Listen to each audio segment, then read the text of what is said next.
मतलब गैस बताकर घर पर रुकना नहीं है। रुकना नहीं। सीने में दर्द होना, जलन होना, चलने पे हाफा छूटना, अचानक बैठे बैठे हाफा छूटने लगना, बाएं कंधे से तरफ दर्द होते हुए हाथ में जाना, सीने में दर्द होने के साथ साथ पीठ में दर्द होना, जबड़े में दर्द होना, गले में दर्द होना। एक बहुत ही कॉमन सा सेइंग है हमारे मेडिकल फील्ड में कि निचले जबड़े से नाभि तक हार्ट अटैक का दर्द कहीं पे भी हो सकता है। और बहुत ही अच्छा प्रश्न आपने पूछा है, बहुत ही इम्पोर्टेंट है, अनिवार्य है। हर परिवार में एक आदमी को ये जानना कि हार्ट अटैक क्या है, हार्ट अटैक का पहचान कैसे करें और आगे क्या करना चाहिए।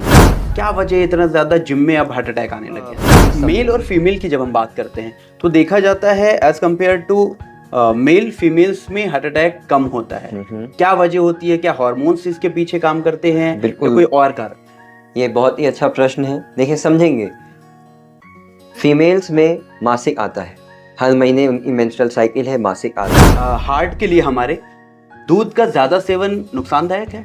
देखिए, और परमानेंट पेसमेकर इम्प्लांटेशन की अगर हम बात करते हैं, अब तो उसमें भी फेलियर की बातें आने लगी। देखिए, समझेंगे, परमानेंट पेसमेकर का मरीज और हार्ट अटैक का मरीज बिल्कुल अलग है। हार्ट अटैक खून की नस का ब्लॉकेज है।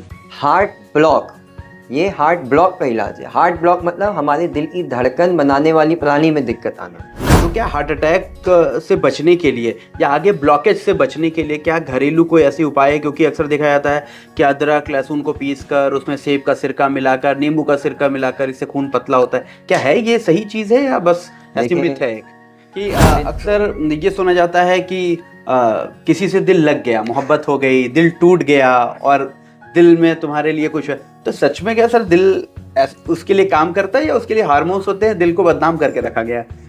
CPR एक बहुत ही मामूली चीज़ है जिसके अंदर हमें देखना है कि मरीज़ कहाँ गिरा है। सबसे पहले उसे सेफ जगह लेके जाना है। इसके बाद देखना है कि मरीज़ को सांस ले रहा है नहीं ले रहा है। तो 2/3 और 1/3 छाती की हड्डी के बीचों बीच में अपने हाथ को रखना है, लॉक करना है और हमें पंप करना है 90 बार 1 मिनट। एंजियोप्लास्टी की बात करते हैं क्योंकि एक स्टेज के बाद आदमी वहां तक पहुंचता है। क्या है एंजियोप्लास्टी और कौन से स्टेज पर एंजियोप्लास्टी की जरूरत पड़ती है? और अब तो देखा गया है कि एंजियोप्लास्टी फेलियर भी आने लगा है, और वो क्यों होता है? अक्सर हम लोगों ने एक बात सुनी है कि इंसान पैसे कमाने के चक्कर में अपनी हेल्थ खराब करता है और फिर हेल्थ को सुधारने के लिए पैसे खराब करता है। जीता ऐसे है जैसे कभी मरेगा नहीं और मरता ऐसे है जैसे कभी जिया ही नहीं। जी हाँ, हम ये बात इसलिए कर रहे हैं क्योंकि आप देखना शुरू कर चुके हैं हमारा नया पॉडकास्ट शो सेहतनामा। आज हम इस पे हेल्थ की बात करेंगे और हेल्थ की बात करेंगे अपनी बॉडी के एक अहम हिस्से को लेकर।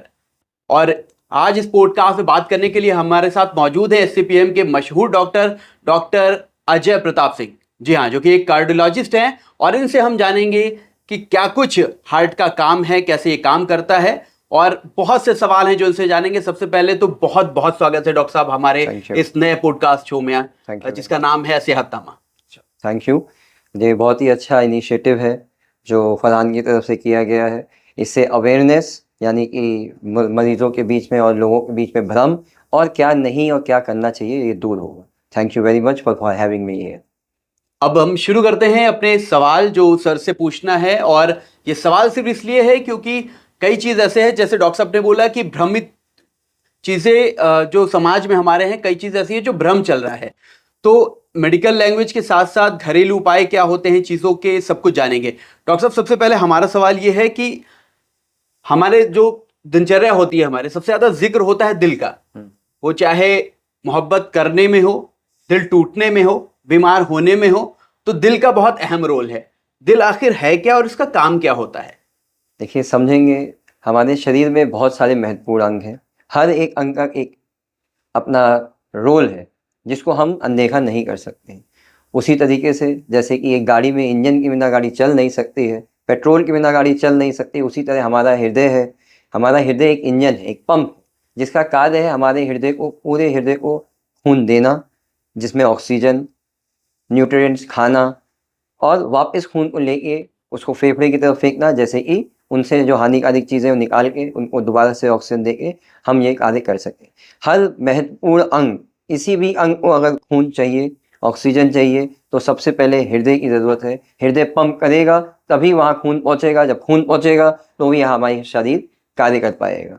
जैसे कि हमारे शरीर के जो सबसे मेन अंग हैं उनमें 3 अंगों का नाम लेना मैं जरूर कोशिश करूँगा। नंबर 1 हृदय है, नंबर 2 दिमाग है और नंबर 3 लीवर और किडनी है हमारे। ठीक, हमारे हृदय का कार्य है अपने शरीर के पूरी रक्तचाप को मेंटेन करना और हर अंग को कितना खून, कितना खाना, कितना ऑक्सीजन, कितना क्या ज़रूरत है, किसी को ज़्यादा है तो उसको ज़्यादा देना, किसी को कम है तो उसे कम देना, ये पूरा कार्य हृदय का है, जिसे गवर्न या जिसको रोल चेक करा जाता है दिमाग और उस अंग के हिसाब से जिस अंग को खून चाहिए। हार्ट का काम बेसिकली पंप करना होता है पंप ब्लड करना। को और बॉडी में तमाम और ऑर्गन्स को चला के ब्लड पहुंचाना होता है। बिल्कुल बिल्कुल। अब जब ये काम कर रहा होता है, एक एज तक तो बहुत बेहतर काम करता है, लेकिन एक एज के बाद देखा जाता है कि कहीं ना कहीं इसमें प्रॉब्लम आने लगती है। वो किस वजह से होता है, कैसे शुरुआत होती है इसकी बेसिकली? देखेंगे, हृदय हमारा एक लंबी रेस के घोड़े की तरह है। ये 12वें हफ्ते पे जब हम अपनी माँ के पेट में होते हैं, उस 12वें हफ्ते पे पूर्ण रूप से चालू हो जाता है और ये तब रुकता है जब हम खत्म हो जाते हैं या हमारी मृत्यु हो जाती है। तो इसको स्वस्थ रखना और लगातार चलाना हमारी नीड है, नेसेसिटी है, इसके बिना काम नहीं चलेगा। हृदय बच्चों में धड़कन बहुत तेज चलती है, आप देखेंगे जैसे जैसे बच्चा बड़ा होता है धड़कन कम होती चली जाती है। बच्चा जब 3 साल या 4 साल की उम्र तक पहुंचता है तो उसका हृदय वयस्क के साइज का हो जाता है, इसके बाद हृदय बड़ा नहीं होता है। 4 साल के बाद हृदय के सिर्फ ताकत बढ़ती है डिमांड के हिसाब से। अब अगर वही कार्य बैठे बैठे करना है तो उसका हृदय एक स्पोर्ट्समैन या बहुत ज़्यादा मेहनत करने वाले लेबर से थोड़ा सा कमज़ोर रहेगा। लेकिन यहाँ कमज़ोर का मतलब पंपिंग में कमजोरी नहीं है, यहाँ कमज़ोर का मतलब दिल की धड़कन, दिल की मोटापा और वेल्व की हेल्दीपन से है। और जहाँ तक देखा जाता था आज सिर्फ 10 साल 15 साल पहले हृदय की गति या उसमें बीमारी 55-60 की साल की उम्र पे आती थी। बट जैसे जैसे हमारी दिनचर्या, हमारे रहन सहन के अंदर बदलाव आ रहा है, ये बीमारी अब आजकल बहुत ही कम उम्र से पाने लगे हैं और एवरेज एज मान के चलेंगे अब 40-45 हो चुका है। बिल्कुल, मैं अगला सवाल भी आपसे यही करता, क्योंकि जब हार्ट अटैक की बात आती है तो एक वक्त था, इसमें 2 चीजें सर। एक वक्त था पहले देखा जाता था ये अपर क्लास यानी अमीरों में बहुत ज्यादा होता था, लोअर क्लास मिडिल क्लास में ये चीजें नहीं थी। अब बहुत ज्यादा आम हो चुकी है, एक बात। दूसरी ये चीज कि जो लोग जिम करते थे या स्वस्थ रहते थे, थोड़ी बॉडी को लेके अपने अवेयरनेस, उनमें नहीं होता था, लेकिन अब तो जिम में ही अटैक आ रहा है। तो ये दोनों चीजें क्यों इतनी ज्यादा आम होती जा रही हैं? देखिए, समझेंगे जैसे जैसे हमारा देश विकास की तरफ बढ़ रहा है, वैसे वैसे हमारे हाथ में बहुत सारे संशोधन आ रहे हैं, हमारा पेइंग कैपेसिटी बढ़ रहा है। हम बार बार वेस्टर्न कल्चर को कॉपी करने की कोशिश करते हैं। आप पुराने ज़माने के, आज भी जो पुराने ज़माने के गांव के आदमी हैं, उनका औसत एज और आज के आदमी का औसत एज को मैच करेंगे तो आप ये बहुत ज़्यादा पाएंगे कि पुराने गांव का आदमी बिना कोई दवा के आज भी बहुत स्वस्थ है, 90-90, 100-100 साल तक जीता है। जबकि आजकल जो शहर के हैं या फिर अब जो नए एज के लोग आ रहे हैं वो इतना नहीं जी पाते हैं। इसका कारण है नंबर 1 लाइफस्टाइल में बदलाव होना। अब हम ज़्यादा तेल घी चिकनाई का सेवन कर रहे हैं। नंबर 2 सेडेंटरी लाइफस्टाइल, मतलब कि वर्जिश का कोई काम ही नहीं है। ज़्यादातर आदमी अपनी 9 से 6 की जॉब करने में लगा है, मेहनत करने में ज़्यादा लोगों को ध्यान नहीं है।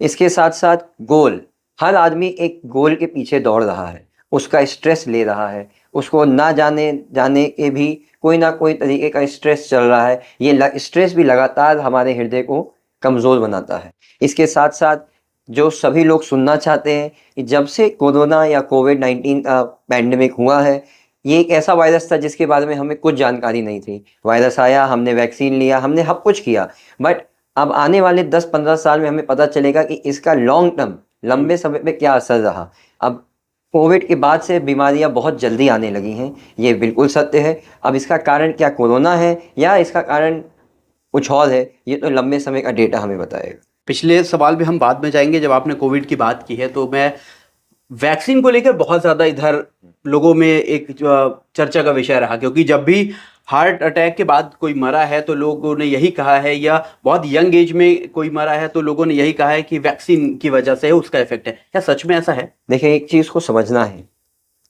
जो उस समय इमरजेंसी में हुआ वो बिल्कुल सही हुआ। हमें कोरोना से बचना था, उसके लिए हमने वैक्सीन बनाई, वैक्सीन लगाई, बिल्कुल सही किया। अब कोरोना ने हमें जितना समय दिया उसी हिसाब से हमने वैक्सीन का निजात किया। ना वैक्सीन थी ना कोरोना था, वैक्सीन आई, रिसर्च हुआ, रिसर्च को बनने में, उसका लॉन्ग टर्म साइड इफेक्ट समझने में दसियों साल लगता है। बट जिस हिसाब से, जिस सीवियरिटी और तीव्रता से कोविड फैला हुआ था, हमें कुछ ना कुछ तो करना था, हमने किया। और रही बात वैक्सीन, देखिए सभी वैक्सीन से ऐसा नहीं पाया गया है। ये पाया गया है कि जो वैक्सीन प्रोटीन डिराइव थी, प्रोटीन डिराइव या जिनमें ग्लाइकोप्रोटीन एनवलप था, उन प्रोटीन, उनकी स्टडी की गई कि भाई जिन लोगों को ये वैक्सीन लगी और जिनको दूसरी लगी या नहीं लगी, इनको मैच किया गया, पता किया गया कि क्या ऐसा सच है कि हार्ट अटैक इनमें ज़्यादा पाया जाता है। तो ये पाया गया कि हार्ट अटैक का इंसिडेंस दोनों में बराबर था, लेकिन नंबर ऑफ पेशेंट्स जिन लोगों को हार्ट अटैक पड़ा वो वैक्सीन वाली कैटेगरी में ज़्यादा था और नॉन वैक्सीन वाली कैटेगरी में कम था। इसका ये मतलब नहीं था कि ये हार्ट अटैक वैक्सीन से पड़ रहा है, ये महज इत्तेफाक था कि वैक्सीन वाले मरीजों में हार्ट अटैक ज़्यादा पड़ा और जिनको दूसरी वैक्सीन या वैक्सीन नहीं लगी थी उन्हें हार्ट अटैक कम पड़ रहा है। क्योंकि जब इसे कॉपी कर, हम जब इसे स्टैटिस्टिकली एनालाइज करते हैं तो ये डिफरेंस ना के बराबर था, इनसिग्निफिकेंट था। हाँ, न्यूमेरिकली नंबर्स देखे जाएंगे तो नंबर इसमें थोड़ा ज़्यादा था और इसमें थोड़ा कम था, लेकिन ये भ्रांति को ख़त्म करना होगा कि वैक्सीन से हार्ट अटैक का कोई रिलेशन है, ये बिल्कुल भी नहीं है। और हम सभी जानते हैं कि कोरोना में होता क्या है, कोरोना हमारी छोटी धमनियों को ब्लॉक करता है, इसी वजह से रेस्पिरेटरी फेलियर और हार्ट अटैक दोनों हो रहे थे।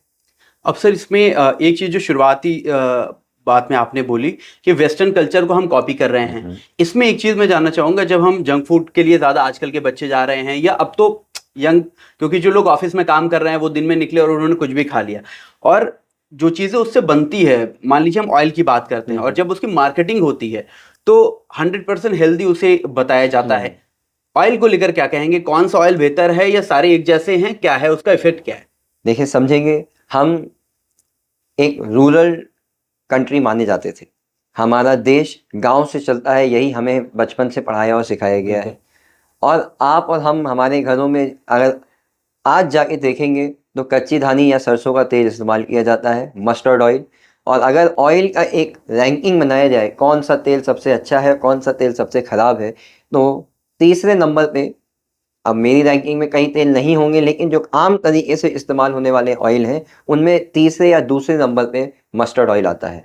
बस शर्त यहाँ पे ये है कि ये मस्टर्ड ऑयल सेफ होना चाहिए, एडल्ट्रेंट फ्री होना चाहिए। जैसे अभी आपने बोला कि हम वेस्टर्न कल्चर को कॉपी कर रहे हैं चीज़ें, आप अगर ध्यान देंगे तो जो सादा सात्विक भोजन हम पहले करते थे आज हम वो नहीं कर रहे हैं।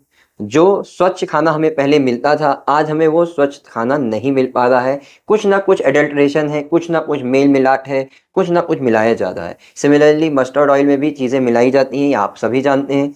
लेकिन अगर ऑयल देखा जाए कि सबसे अच्छा ऑयल कौन सा है, तो देखेंगे ऑलिव ऑयल या जैतून का तेल बहुत अच्छा है, सनफ्लावर ऑयल बहुत अच्छा है, फ्लैक्स सीड ऑयल बहुत अच्छा है। इन तीन के बाद मस्टर्ड ऑयल आता है। बाकी हानिकारक ऑयल, देखिए अत्यधिक किसी भी चीज़ का सेवन, अब आप ऑलिव ऑयल भी अत्यधिक लेंगे तो इवेंचुअली अंत में वो आपको नुकसान ही करेगा, लेकिन उचित मात्रा में ये सब नुकसान नहीं करते हैं। और मैं एक और भ्रांति बताना चाहूँगा कि एक चम्मच देसी घी, घर का निकला एक चम्मच देसी घी हृदय के मरीज खा सकते हैं, क्योंकि देसी घी में हार्मफुल फैट, अच्छा फैट और बहुत अच्छा फैट एकदम बैलेंस्ड है। ऐसा नहीं है कि हमारे शरीर को अच्छा अच्छा ही चाहिए, भाई हमारे हॉर्मोन्स को सब तरीके का कोलेस्ट्रॉल चाहिए, तभी वो ठीक रूप से संचालित कर पाएंगे। इसमें अच्छा भी चाहिए, ठीक भी चाहिए और थोड़ा खराब भी चाहिए, थोड़ा खराब। लेकिन ज़रूरी ये नहीं कि हम अच्छे अच्छे के पीछे ही भागते रहें। अब ऑलिव ऑयल के देखिए, आपको बताते हैं फरहान कि आप खाएं, आप खाते भी होंगे, तो उसमें खाने का स्वाद बदल जाता है। आप फ्लैक्स सीड ऑयल खा नहीं सकते, इतना हम भारतीयों को आदत है सरसों तेल की कि हम वो खा नहीं सकते, और जो खा रहे हैं उनको मैं सराहनीय करता हूँ। हाँ, एक चीज़ ऐड करेंगे, किसी भी चीज़ की अधिकता, किसी भी चीज़ का अधिक सेवन करेंगे तो हमें नुकसान करेगा, चाहे वो कितना भी अच्छा हो। अब सेम चीज़ अगर तेल की बात हुई तो डेयरी प्रोडक्ट की अगर हम बात करते हैं, कौन सा डेयरी प्रोडक्ट है जिसके, क्योंकि एक चीज़ आपने अभी लास्ट में बोली कि अधिक सेवन, तो डेयरी प्रोडक्ट की अगर हम बात करते हैं तो क्या हार्ट के लिए हमारे दूध का ज़्यादा सेवन नुकसानदायक है? देखिए अक्सर हृदय के मरीज मेरे पास आते हैं, यही पूछते हैं हार्ट अटैक के बाद कि डॉक्टर साहब अब हम क्या खाएं कि हमें दिक्कत ना हो। प्रश्न बहुत आसान है कि हम क्या खाएं और क्या ना खाएं। अक्सर मैं मरीजों को बताता हूँ, मरीज आके 7 दिन बाद बताते हैं कि डॉक्टर साहब हम कचा गए हैं, हम परेशान हो गए हैं कि अब उबला नहीं खा पाएंगे। देखिए, ऐसा नहीं है कि हमने बोला है कि आप तेल घी चिकनाई ना खाएं। भाई, तेल घी लेना ज़रूरी है हमारे लिए। शरीर के 25% डाइट में कम से कम 20 से 30% फैट होना ज़रूरी है। बैलेंस डाइट में दिया जाता है। अगर 40% कार्बोहाइड्रेट है, 40% प्रोटीन है, तो 20% उसमें फैट का रोल है, लेना ही लेना है। अब रही बात ये डेयरी प्रोडक्ट का क्या रोल है। देखिए, डेयरी प्रोडक्ट में हमारे ज़्यादातर सेवन में दूध, दही, छाछ, मट्ठा, रबड़ी, ये सब आता है। दूध, दही, छाछ, मट्ठा ये कहीं से नुकसान देने वाला नहीं है। हाँ, मसाला छाछ का ज़्यादा सेवन करेंगे, नमक जाएगा, बीपी होगा। अत्यधिक दूध लेने से ऐसा नहीं है कि आपको सेहत को असर पड़ जाएगा, लेकिन दूध में भी बहुत सारे तरीके के दूध आने लगे हैं और हम आपको बोलेंगे जो दूध जिससे मलाई हटा दी जाती है उसका सेवन लेने से बहुत ज़्यादा नुकसान नहीं है।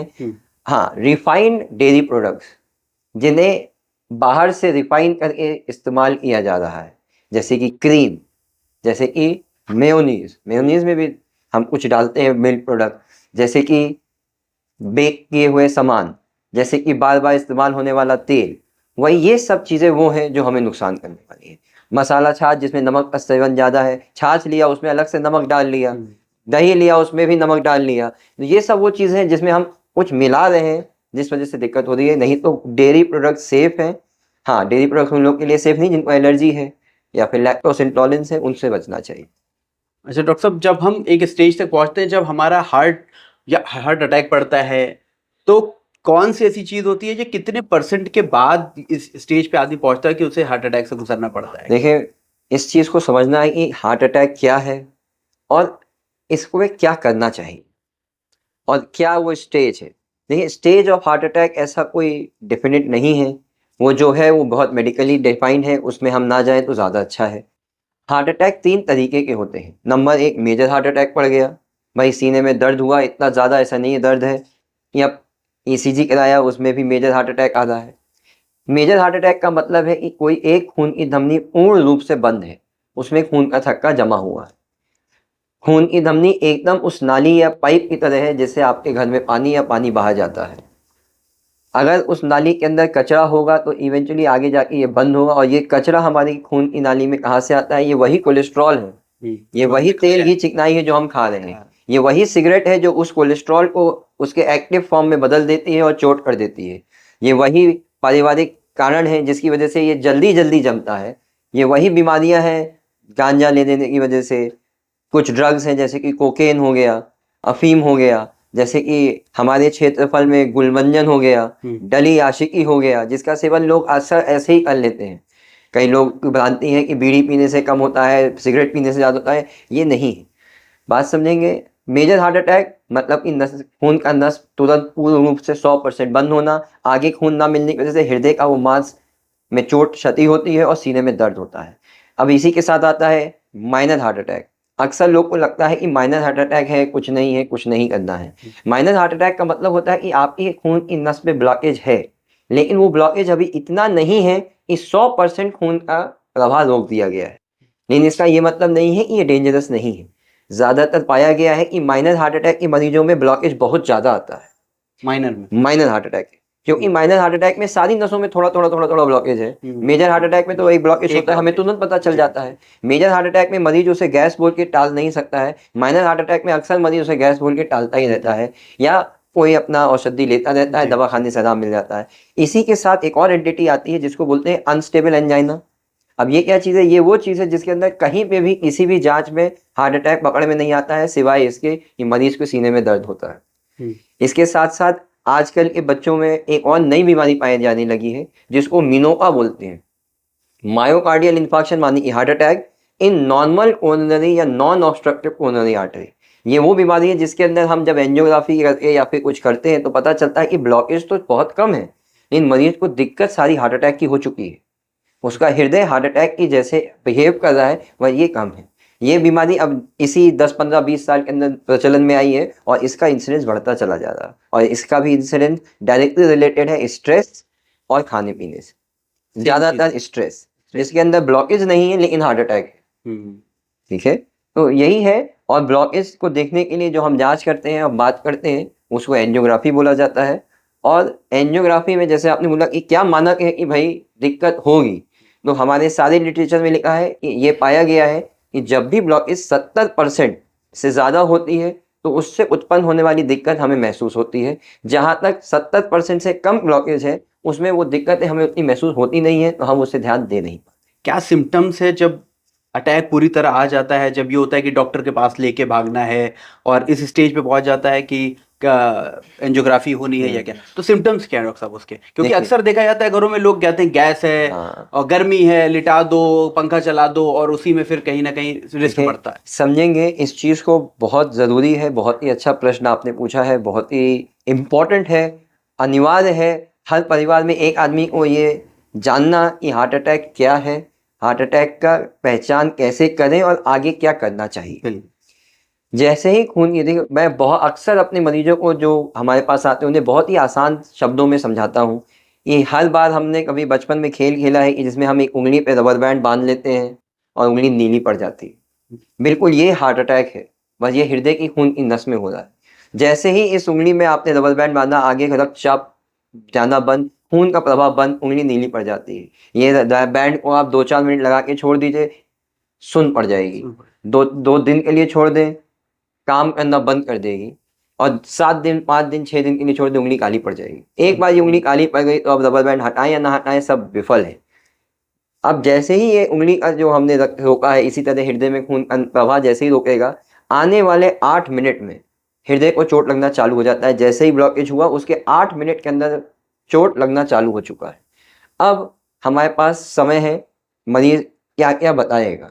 सबसे पहला, अगर मेजर हार्ट अटैक है तो सीने में दर्द बताएगा, जिसके अंदर वो ये नहीं बताएगा कि दाएं हो रहा है बाएं हो रहा है, वो सीधा हाथ रखेगा और बताएगा छाती में दर्द होता है। इसके साथ साथ पेशेंट को अत्यधिक गर्मी लगेगी, पसीना छूटने लगेगा। पसीना छूटने का कारण ये है कि हमारा शरीर कोशिश कर रहा है सारे हार्मोन्स को तेज करके कि हम इस ब्लॉकेज को साफ कर दें, जिसलिए वो सारे तरीके से हमारे शरीर में हार्मोन को पंप करता है, जिस वजह से पसीना ज़्यादा आता है। और ये एक सेंसिटिव मार्कर है, स्पेसिफिक नहीं है। मतलब कि नहीं पसीना छूटा हार्ट अटैक पड़ा, ये ज़रूरी नहीं है। लेकिन हाँ, पसीना छूटा है तो आपको तुरंत तैयार हो जाना है कि हाँ दिक्कत हृदय की हो सकती है, हमको जानना चाहिए। पसीना छूटने के कारण बीपी कम हो जाना भी हो सकता है, पसीना छूटने के कारण अत्यधिक घबराहट हो सकती है। तो ये वो चीज़ें हैं जिसकी वजह से मरीज अक्सर हमारे पास पहुँच नहीं पाता।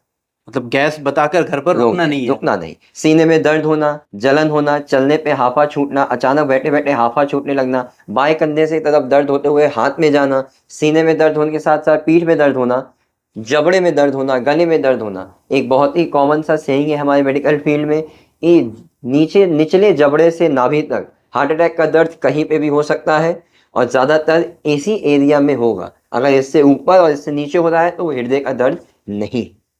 डॉक्टर साहब, मेल और फीमेल की जब हम बात करते हैं तो देखा जाता है as compare to male, females में हार्ट अटैक कम होता है। क्या वजह होती है? क्या हार्मोन्स इसके पीछे काम करते हैं या बिल्कुल, कोई और कारण? ये बहुत ही अच्छा प्रश्न है। देखिए, समझेंगे, फीमेल्स में मासिक आता है, हर महीने उनकी मेंस्ट्रुअल साइकिल है, मासिक आ रहा है। और आप खुद नोट करेंगे कि जब तक फीमेल्स को मासिक आ रहा है, 45-47 साल जो हमारे यहाँ एवरेज एज है मासिक रुकने की, तब तक औरतों को हार्ट अटैक की दिक्कत नहीं होती। क्यों? क्योंकि उनके अंदर एक सुंदरता का हार्मोन है, ईस्ट्रोजन। ईस्ट्रोजन हमें हार्ट अटैक से बचाता है औरतों को। आदमियों में ईस्ट्रोजन होता नहीं है। हमारी आदतें औरतों जैसी सीधी सादी नहीं है। सबसे ज़्यादा नशा पत्ती मेल्स में है, क्योंकि हमारी सोसाइटी मेल डोमिनेंट है। बिल्कुल। इसीलिए हमारे मेल काउंटर पार्ट या हमारे साथियों को हार्ट अटैक जल्दी और होता है। और बहुत ही गंभीर बात समझने वाली ये है कि देखिए, आदमी को जब हार्ट अटैक पड़ेगा तो सीरियस होने का चांस औरतों से कम होता है। लेकिन जब औरत को हार्ट अटैक पड़ता है, जो कम पड़ता है लेकिन वो सीरियस ज़्यादा होती है। ये बिल्कुल विडम्बना है कि ऊपर वाले ने इनको हार्ट अटैक कम दिया है, लेकिन जब दिया है तो सीरियस दिया है। आदमी को हार्ट अटैक ज़्यादा दिया है, लेकिन जब दिया है तो कम सीरियस दिया है। तो इस चीज़ के लिए मैं आपके दर्शकों को ये बताना चाहूँगा कि फीमेल्स जिनके मासिक रुक गए हैं, और अक्सर गोंडा देवी पाटन मंडल में ये पाया गया है कि यहाँ बच्चेदानी का ऑपरेशन काफ़ी जल्दी कर दिया जाता है। किसी भी कारणवश रहा हो, और जैसे ही आप बच्चेदानी औरत से हटाते हैं तो उसके हार्मोन गायब हो जाते हैं। इसीलिए यहाँ पे भी अब गांव में भी हार्ट अटैक औरतों में जल्दी आने का एक कारण ये भी हो रहा है। तो इसके लिए मैं यही कहूँगा कि भाई जब ज़रूरत हो, आवश्यक हो, तो किसी एक अच्छे स्त्री प्रसूति विभाग को दिखाएं और उसके बाद ही ये डिसीजन लें। बहुत आसानी के साथ नहीं कि आप हाँ, कहीं गए और उसने गए और कह दिया और हमने करा हाँ, लिया, करा लिया। क्योंकि उसके परिणाम कहीं ना कहीं फिर बहुत ज्यादा सीवियर लंबे हो समय सकते हैं तक हो आगे। अब इसी क्रम में हम आगे चलेंगे और ये जानेंगे डॉक्टर साहब की जो जिम वाली बात है, क्योंकि अब भी जिम में होता है, मैं भी जिम में जाता हूँ और आप भी जाते ही हैं, तो ये होता है कि जब बहुत ज्यादा हैवी लिफ्टिंग होती है तो कोई ना कोई या ट्रेनर या आसपास का बंदा कहता है भाई साहब थोड़ा हिसाब से, या बहुत ज्यादा आदमी ट्रेडमिल पर रनिंग कर रहा होता है तो हार्ट बीट बढ़ती है तो उसे मना किया जाता है। क्या वजह है इतना ज्यादा जिम में अब हार्ट अटैक आने लग गया है? देखिए, समझेंगे ये भी एक साइको सोशल चेंज है, ये बहुत इंपॉर्टेंट है। यहाँ साइकोलॉजी का भी इफेक्ट है, सोशल लाइफ का भी इफेक्ट है। जो न्यूज़ में दिखाया जा रहा है कि भाई वीडियो दिखाया जा रहा है कि मरीज दौड़ रहा है और दौड़ते दौड़ते गिर गया, उसकी मृत्यु हो गई, जुम्बा कर रहा है, मृत्यु हो गई, 18 साल का लड़का दौड़ रहा है, उसकी मृत्यु हो रही है। समझेंगे ये जो आकस्मिक सडन कार्डियक डेथ जिसे हम बोलते हैं हो रही है, अगर हम रेट्रोस्पेक्टिवली या कहकरा विधि से वापस जाएं और पता करें कि क्या इस मरीज के परिवार में ये था, क्या इसके हृदय ने इसको संकेत दिया था, तो आप पाएंगे 90 से 95% लोगों में फैमिली की हिस्ट्री मिलेगी। 90 से 95% लोगों में ये पाया जाएगा कि उनके हृदय ने उनको संकेत दिया था। अब वो संकेत क्या था ये वो जान नहीं पाए या समझ नहीं पाए, यानी कि रेस्टिंग हार्ट रेट ज़्यादा होना। हम बैठे रहते हैं, हमारी धड़कन 110 से ज़्यादा चल रही है। डॉक्टर साहब, ये दिक्कत है, इसको एड्रेस करिए। इसका आंसर ये नहीं कि आप जिम में दौड़ें। ये मरीज जिम में दौड़ेगा तो धड़कन की दिक्कत होने के चांस ज़्यादा है। डॉक्टर साहब, हमारे घर में हमारे पिताजी, हमारे चाचा जी, हमारे भाई या मेरे किसी बड़े की आकस्मिक 55 साल के अंदर अंदर मृत्यु हुई है, पता भी नहीं चला, सडन कार्डियक डेथ हो गया। अगर ये हिस्ट्री है तो आपको एक बार किसी डॉक्टर से मिलना ज़रूरी है। आपने ईसीजी कराया, आपकी ईसीजी में कुछ ऐसे चेंजेस हैं जिससे आपकी दिल की धमनी खराब होने की या धड़कन खराब होने की आशंकाएँ हैं। सबसे ज़्यादा आकस्मिक मृत्यु इन्हीं लोगों में पाई जाती है। जो पहले एथलीट सिंड्रोम होता था, आपने सुना होगा, फुटबॉल फील्ड में दौड़ते दौड़ते एथलीट का निधन हो गया। बिल्कुल बिल्कुल। तो ये तो नहीं है कि वो एथलीट कमजोर रहा होगा, वो फिट रहा, ट्रेन रहा, उसकी आदतें सही नहीं है, फिर भी हुआ। क्यों? क्योंकि उसको दिल की धड़कन की बीमारी थी, जो अक्सर बहुत बड़े बड़े विकसित देशों में नहीं पकड़ी जा सकती है। तो हमारे देश में जहाँ चिकित्सा को दूसरे या तीसरे चौथे पायदान में रखते हैं, वहाँ कैसे पकड़ा जा सकता है। और रही बात जिम की, तो देखिए, जिम करने से वजन नहीं जाएगा। जिम हम अपने शरीर को स्वस्थ रखने के लिए कर रहे हैं, अपने शरीर को सुंदर सुडौल बनाने के लिए कर रहे हैं, लेकिन इतना जिम ना करें कि हम अपने आप को हार्म करें। तो अगर आपको कभी घबराहट, अत्यधिक सांस फूलना, जोड़ों में दर्द हो जाना लगना, सीने में भारीपन होना, बाएं कंधे की तरफ दर्द होना, पसीना छूट जाना, अत्यधिक पसीना आ रहा है, ये दिक्कतें होनी, तो एक बार किसी भी फिजिशियन को दिखाएं। हृदय के डॉक्टर के पास आए ना आए जरूरी नहीं है, किसी भी फिजिशियन को जाके अपना रेगुलर चेकअप करा लें और फिर एक्सरसाइज चालू। अच्छा, ऐसे जिम की बात करें या आउट ऑफ जिम कहीं की भी बात कर लेते हैं, हमारे आसपास कोई भी ऐसे हार्ट अटैक का पेशेंट गिरता है या वो सिम्टम्स को हम पहचान लेते हैं, तो हम एट अ टाइम उनकी क्या मदद कर सकते हैं, कैसे कर सकते हैं, क्या करना चाहिए? देखिए, ये स्थिति दो कारण से आ सकती है। एक, या फिर तो आपके पास मरीज होगा जो सीने में दर्द बता रहा होगा कि भाई मेरे सीने में दर्द हो रहा है, मुझे घबराहट हो रही है, सांस फूल रही है। और दूसरी जो सबसे गंभीर है, ये मरीज को सीने में दर्द हुआ या हुआ नहीं हुआ, मरीज बेहोश होकर मिल गया। ये दो एकदम अलग स्थितियां हैं। सीने में दर्द वाले मरीज को आपको मदद करना है कि सबसे पहले प्राथमिक सेंटर वे पहुंचे और इस मरीज का ईसीजी हो और तुरंत का तुरंत कोई डॉक्टर देखे और समझे कि अगर अटैक है तो खून पतला करने का दवा दिया जाए। ये प्राइमरी उपचार है इस मरीज के लिए जो अभी होश में है। अब रही बात उस मरीज की जो बेहोश मिला है कि मेरी डॉक्टर साहब, जिम में कोई गिर गया, रेलवे स्टेशन में कोई गिरा हुआ है, बस स्टॉप पे गिर रहा है, आप देखते हैं आजकल वीडियो भी आते हैं। तो यहाँ पे हमें देखना है CPR की, ठीक है ना। अब ये CPR एक ऐसा रामबाण है, रामबाण बोला जाएगा, जो हमारे देश में बहुत अभी विफल हो रखा है क्योंकि हमारे में इतनी जागरूकता नहीं है। CPR का मतलब है कि अगर हृदय किसी कारण से रुक गया है तो हम उसे बाहर से पंप करके हृदय को चालू रखें, जैसे कि मरीज के सारे वाइटल ऑर्गन में खून पंप होता रहे और मरीज को समय मिल जाए। अक्सर जिनकी धड़कन की दिक्कत होती है उनको पंपिंग करने से होश भी आ जाता है पूर्ण रूप से, और हार्ट अटैक के मरीजों में अक्सर होश आ जाता है, जिस हिसाब से वो अपने उपचार ले सकते हैं। कम से कम 10-12 मरीज तो हमारी OPD में ही ऐसा हो चुका है और हमने जान बचाया भी है, क्योंकि हम परिपूर्ण हैं इस चीज़ से।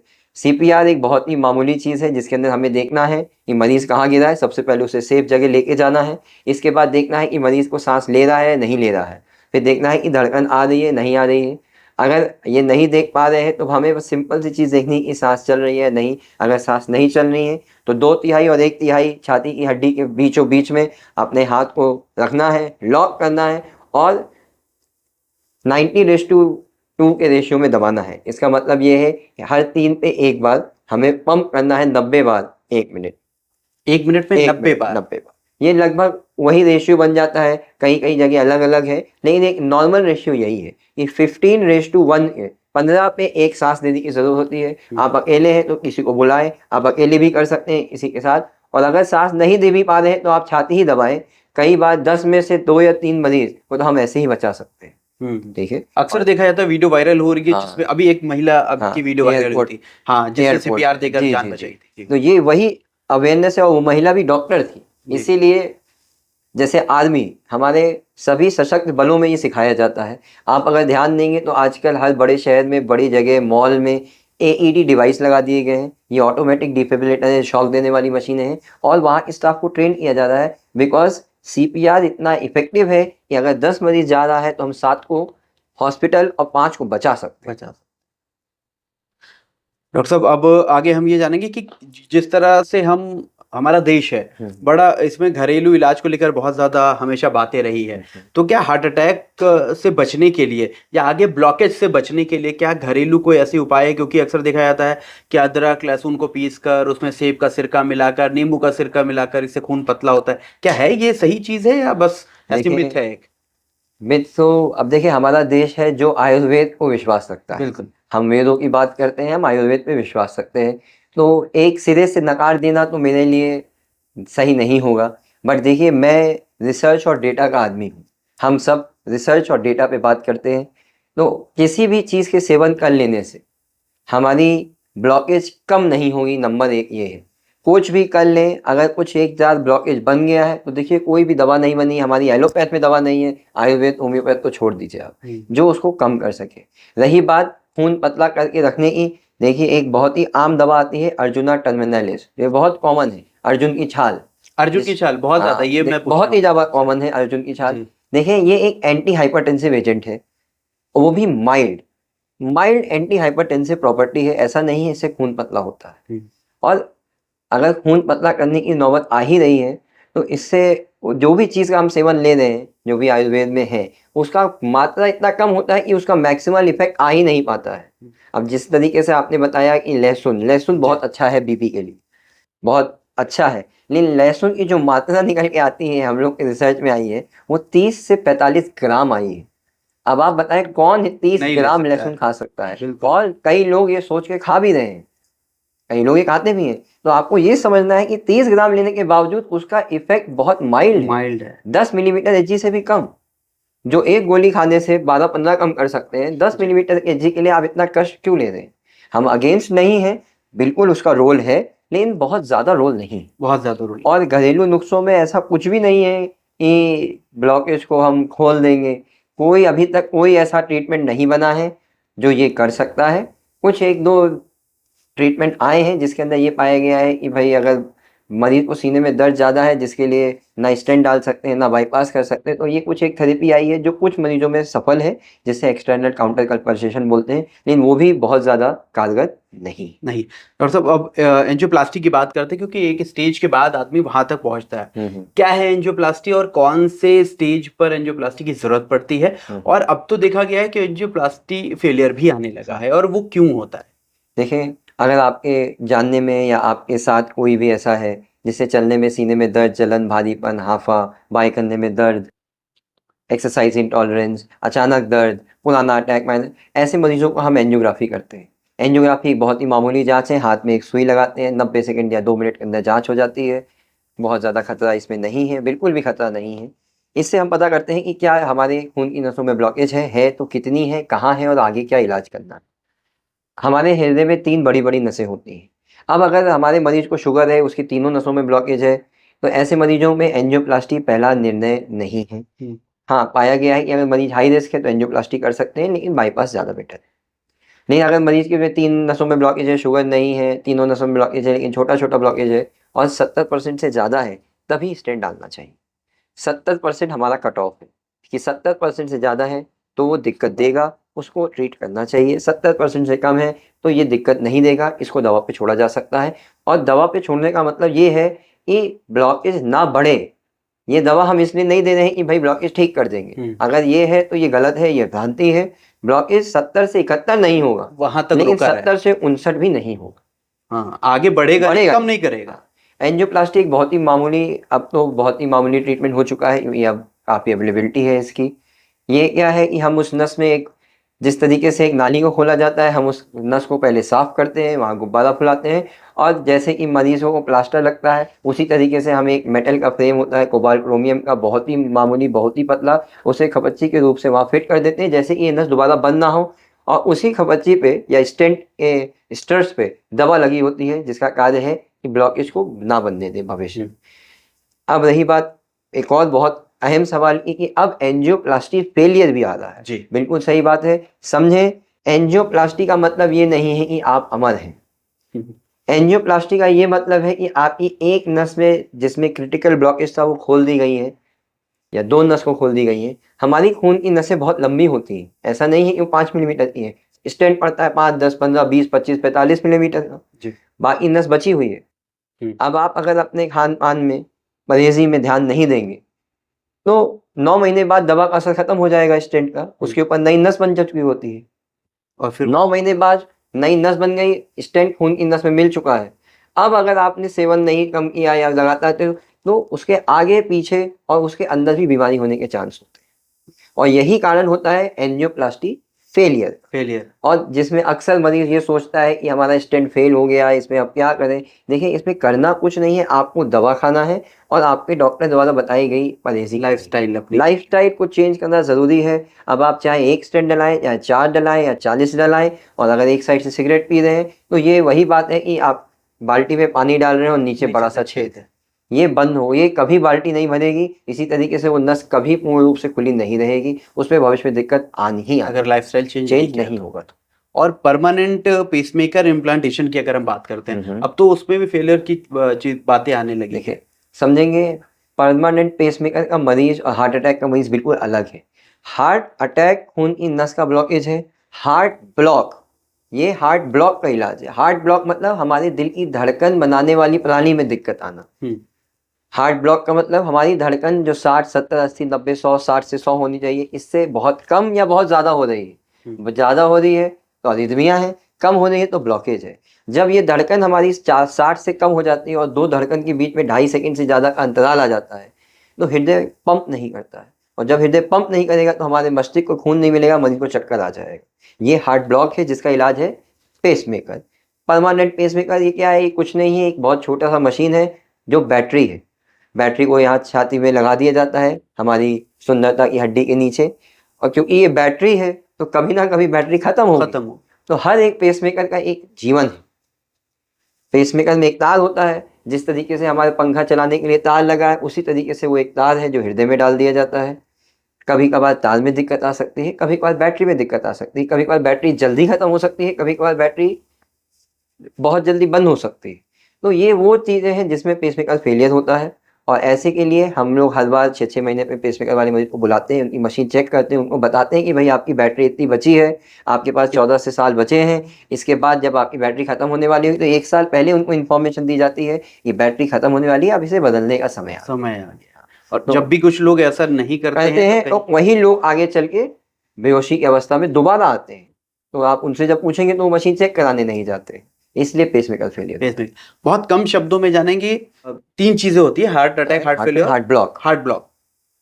देखिए, हार्ट अटैक खून की नस का ब्लॉकेज, हार्ट फेलियर हृदय की मांसपेशी की कमजोरी की वजह से हृदय का पंपिंग कम होना। अब हार्ट फेलियर किसी भी कारण से हो सकता है। हार्ट फेलियर हमारे सांप काटने से हो सकता है, हार्ट फेलियर प्रेगनेंसी के बाद हो सकता है, हार्ट फेलियर कुछ टॉक्सिन से हो सकता है, हार्ट फेलियर हार्ट अटैक से हो सकता है, हार्ट फेलियर फैमिलियल हो सकता है। भाई हमारे पिताजी को भी हार्ट फेलियर था, हमको भी हुआ। सिगरेट पीने वालों में हार्ट अटैक हो रहा है, हार्ट फेलियर हो रहा है ज़्यादा। हार्ट ब्लॉक उम्र की बीमारी है। हार्ट ब्लॉक एज रिलेटेड है, ये ज़्यादातर पैथोलॉजिकली नहीं मिलती है, ये 55-50 साल के बाद ही मिलेगा और ये उम्र की वजह से होता है। तो ये 3 अलग बीमारियां हैं। लेकिन हार्ट फेलियर में ही हार्ट अटैक भी होता है। कार्डियक अरेस्ट की बात करें, अब कार्डियक अरेस्ट हो गया हृदय का रुक जाना। हम्म। हार्ट अटैक के मरीज में भी कार्डियक अरेस्ट होता है अगर ब्लॉकेज बहुत ज़्यादा हो, बहुत पास हो। धड़कन खराब होने वाली मरीज में भी कार्डियक अरेस्ट होता है। और अगर आप एक तरीके से देखा जाए तो किसी भी मरीज जिसकी मृत्यु होती है वो इवेंचुअली कार्डियोपल्मोनरी अरेस्ट से ही होती है। तो कार्डियक अरेस्ट एक अलग बीमारी है, हार्ट अटैक अलग एंटिटी है। हार्ट फेलियर अब बहुत ज़्यादा कॉमन हो चुका है बीपी की वजह से, बिकॉज पहले ज़माने में ऐसा था कि इतना बहुत ज़्यादा बीपी होता नहीं था, बीपी ज़्यादा हो रहा है जिस वजह से हार्ट फेलियर का इंसिडेंस बहुत ज़्यादा है। बहुत ज़्यादा। हाँ, और टोटली चीज़ें डिपेंड करती है हमारे लाइफस्टाइल पे। 100%। अगर हमें अपने हमारे हार्ट हेल्थ या हृदय की सेहत की बात करनी है तो ये हमारे दिन की शुरुआत से चालू होता है और पूरे दिनचर्या पे डिपेंड करता है कि भविष्य में हमारा हृदय कितना स्वस्थ रहेगा। और हमें, जैसे आपने बोला था कि लंबा जीने के लिए लोग अब पैसा खर्च कर रहे हैं, हमें कितना कम खर्च करना पड़ेगा लंबा जीने के लिए। बिल्कुल। आखिरी सवाल हमारा है और ये थोड़ा सा सर अलग है मेडिकल लैंग्वेज से कि अक्सर ये सुना जाता है कि किसी से दिल लग गया, मोहब्बत हो गई, दिल टूट गया और दिल में तुम्हारे लिए कुछ है, तो सच में क्या सर दिल उसके लिए काम करता है या उसके लिए हार्मोन्स होते हैं, दिल को बदनाम करके रखा गया है? देखिए, आदमी, एक उम्र होती है जब दिल से सोचता है और एक उम्र होती है जब दिमाग से सोचता है जी। यहाँ पे मैं एक बहुत ही अच्छा चीज़ बताऊंगा।